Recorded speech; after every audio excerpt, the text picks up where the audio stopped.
સુરતમાં ભારે વરસાદ બાદ નીચાણવાળા વિસ્તારોની ધારાસભ્ય નગર સેવકો અને મનપા અધિકારીઓ મુલાકાત લઈ રાહત કામગીરીનું નિરીક્ષણ કર્યું।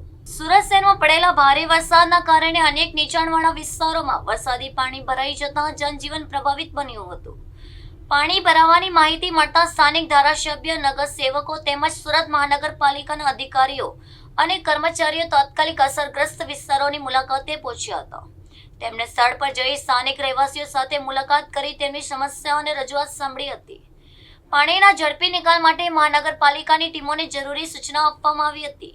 અસરગ્રસ્ત વિસ્તારોમાં પમ્પિંગ મશીનો તથા અન્ય જરૂરી સાધનોની મદદથી પાણી કાઢવાની કામગીરી હાથ ધરવામાં આવી હતી। અધિકારીઓએ ડ્રેનેજ વ્યવસ્થા અને વરસાદી પાણીના નિકાલની કામગીરીનું સ્થળ પર નિરીક્ષણ કર્યું હતું। સ્થાનિક લોકોને જરૂરી સહાય અને સુરક્ષા અંગે માર્ગદર્શન પણ આપવામાં આવ્યું હતું। ધારાસભ્ય અને નગર સેવકોએ નાગરિકોને આશ્વાસન આપ્યું હતું કે વરસાદી પરિસ્થિતિમાં કોઈ પણ પ્રકારની મુશ્કેલી ઊભી થાય તો તે તંત્રની તેમની સાથે છે અને તમામ સમસ્યાનો ઝડપી નિરાકરણ માટે સતત કામગીરી કરવામાં આવશે। આજે અમે પાંડેસરા ગામ અમે બધા અધિકારીઓની સાથે અમારા કોર્પોરેટરશ્રીઓ, વોર્ડ પ્રમુખો અને બધા જ આગેવાનો અને અહીંયાના મોહલ્લાના સોસાયટીના આ એરિયાના દરેક કાર્યકર્તાઓના વડીલો, સોસાયટીના રહીશો, અમારી માતાઓ બહેનો બધા જ અહીંયા હાજર હતા।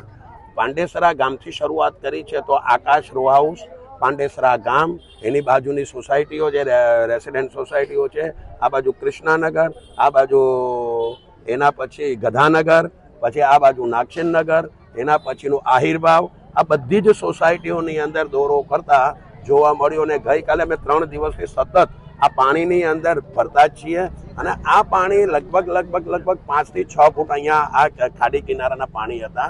દરેક અમારા પરિવારોના દરેક ઘર વખરી લગભગ શૂન્ય થઈ ગઈ છે। ઘર વખરીમાં એમનું અનાજ છે, એમનું કરિયાણું છે, એમના મરી મસાલા છે, એમના ગાદલા છે, ગોદડા છે, બાળકોના ભણવાની જે કીટ હોય, બાળકોને ભણવાની જે ચોપડી નોટબુક્સ છે, એની પછી એમની સ્ટડીની જે બુક છે, એમના દફતર છે, એમના ગણવેશ છે, આ બધું જ પલળાઈને ખરાબ થઈ ગયું છે। અમારી સરકારને બી વિનંતી કરી છે। ગઈકાલે બી અમે અમારા મંત્રી શ્રી કનુભાઈ દેસાઈ આવ્યા ત્યારે એમને ખુલ્લા મનથી એવું કીધું હતું કે જેટલા બી સરકારની અંદર બધાએ બોલાવી અને એમને રજૂઆત કરવી છે અને એમને સર્વે કરાવવો છે અને સર્વેની અંદર દિલ ખોલીને દરેકને કંઈક ના કંઈક આપવું છે। એટલે સરકારનો અભિગમ હંમેશા આપણા પરિવાર માટે, આ ગરીબ અને મધ્યમ વર્ગીય સોસાયટી માટે કાયમ માટે અભિગમ પોઝિટિવ રહ્યો છે। અને આજે કાં તો આવતીકાલથી આજે અમારા મુખ્યમંત્રી શ્રી અહીંયા પ્રવાસ કરી રહ્યા છે, અહીંયાનો દોરો કરી રહ્યા છે અને શક્ય હશે તો આ રાઉન્ડની અંદર હું મુખ્યમંત્રીને બી અહીંયા લઈને આવવાનો છું। એમની જો સમયની એ હશે તો આવશે। આજે કમિશનરશ્રી આવેલા, કમિશનરશ્રી બપોર પછી આવવાના છે। અમારા ઝોનના વડાઓ, 2 વડાઓ અહીંયા અમારી સાથે હાજર હતા। અમારા બધા જ કોર્પોરેટરો, અહીંયાના માતાઓ બહેનો, અહીંયાના વડીલો બધા જ અહીંયા હાજર છે। તો આ બધાની વચ્ચે હું એટલું કહી શકું કે આ નાગસેનનગર, ગધાનગર, એની બાજુમાં આકાશ રો હાઉસ, એની બાજુમાં કૃષ્ણાનગર, એની બાજુમાં શિવમનગર, એની બાજુની અંદર આ પાંડેસરા ગામનો વિસ્તાર, આ દરેક વિસ્તારોની અંદર જે આજથી 10 દિવસ પહેલા જે રીતે સફાઈ હતી, જે રીતે ચોખ્ખું હતું, એવી જ વ્યવસ્થાનો ભાગરૂપે અમે આગળ વધશું। જ્યાં સુધી અહીંયા સફાઈ નહીં થાય અમે આ ધરતી ઉપરથી કદમ ઉઠાવવાના નથી। અમે આ જ પરિવારો માટે સતત દોડતા રહીશું। આ 6 કિલોમીટરનો મારો વિસ્તાર છે। 6 કિલોમીટરના વિસ્તારની અંદર જેટલી બી ગંદકી છે એને ઉઠાઈ અને એને એની જગ્યાએ પહોંચાડીશું। અહીંયા સાફ સફાઈ કરાવશું। દરેકના ઘરમાં પાણી આવે ને પાણીથી પોતાના ઘરોમાં કાદવ બાદવ સાફ કરી શકે એ પરિસ્થિતિનું નિર્માણ કરીશું। દરેકના ઘરમાં રાશન ન હોય તો એમને રાશનની વ્યવસ્થા કરાવીશું। અત્યારે જેને જમવાની વ્યવસ્થા નથી એમના માટે પણ ફ્રૂટ પેકેટની વ્યવસ્થા અમે કરાવીએ છીએ। સાહેબ, મુખ્યમંત્રી આવી રહ્યા છે, તમારા વિસ્તારનું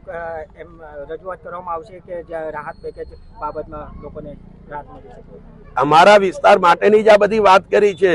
મને મારો ઉધનાનો વિસ્તાર જ મને વાલો છે અને મારા ઉધના સૌથી પહેલા મારા પરિવારોને જો તકલીફ પડતી હોય તો હું બહાર બીજા કતારગામમાં હું જોવા નથી જવાનો કે વરાછામાં જોવા નથી જવાનો. મારે મારો વિસ્તાર જ પેલો સાચો. દરેક વિસ્તારના દરેક જોનલો છે, દરેક વિસ્તારના દરેક ધારાસભ્યો છે, દરેક વિસ્તારની અંદર કોર્પોરેટર છે, બધા જ કામ કરે છે. એટલે મારી એક નૈતિક જવાબદારી છે મારા ઉધના વિસ્તારની અંદર જ્યાં જ્યાં પાણી વધારે ભરાયા છે ખાડી કિનારે, એ ખાડી કિનારાના રહીશોને સગવડ મળે, શાંતિ મળે અને અમને આશીર્વાદ મળે, એ જ કાર્ય અમે કરી રહ્યા છીએ. અને 3 દિવસની અંદર અમને 3 દિવસનો સમય આપો. 3 દિવસની અંદર આ એરિયા પાછો ચમકીલો, સાફ સફાઈ વાળો, સાફ સુથરો એરિયા અમે કરી દઈશું.